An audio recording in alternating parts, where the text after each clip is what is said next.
Tea காஃபிக்கு பதிலாக என்னோட குழந்தைக்கு நான் ஹெல்த்தியாக கொடுக்கணும்னு நினைக்கிறேன். எனக்குமே ஹேர் ஃபால் இருக்குது, ஸ்கின் வந்து பிரைட்டாகவே இல்லை.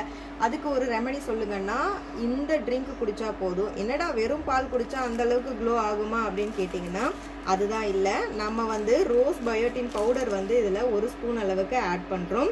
இந்த ரோஸ் பயோட்டின் பவுடரில் என்னெல்லாம் இருக்குன்னா 15 வெரைட்டி ஆஃப் நட்ஸ் இருக்குது. அது கூடவே வந்து ரோஸ் பெட்டல்ஸை வந்து ட்ரை பண்ணி பவுடர் பண்ணி ஆட் பண்ணியிருக்கோம். ரோஸ் பெட்டல்ஸ் வந்து உங்களோட ஸ்கின் வந்து க்ளோ ஆகிறதுக்கும், நட்ஸ் எல்லாமே வந்து உங்களோட ஹேர் ஃபால் எல்லாம் ஸ்டாப் பண்ணிவிட்டு ஹேர் க்ரோத் ஆகிறதுக்கு பூஸ்ட் பண்ணவும் ஹெல்ப் பண்ணும். குழந்தைங்க வந்து கொஞ்சம் வெயிட் கம்மியாக இருக்காங்க, அவங்க வெயிட் கெயின் ஆகணும்னு நினச்சிங்க அப்படின்னா மார்னிங் ஈவினிங் 2 டைம்ஸும் வந்து டீ காஃபிக்கு பதிலாக இந்த பவுடரை வந்து நீங்கள் மிக்ஸ் பண்ணி கொடுங்க. இது வந்து பாலோட ஃபுல்லாலாம் மிக்ஸ் ஆகாது. இங்கே பார்த்தீங்கன்னா கொஞ்சம் திரியாக இருக்கும். ஸோ இது எல்லாமே பார்த்தீங்கன்னா நட்ஸ் பவுடர் தான். ஃபுல்லாக வந்து ஃபைன் பவுடராக நம்மளால் அரைக்க முடியாது. ஒரிஜினலான நட்ஸ்னால் இந்த மாதிரி தான் இருக்கும்.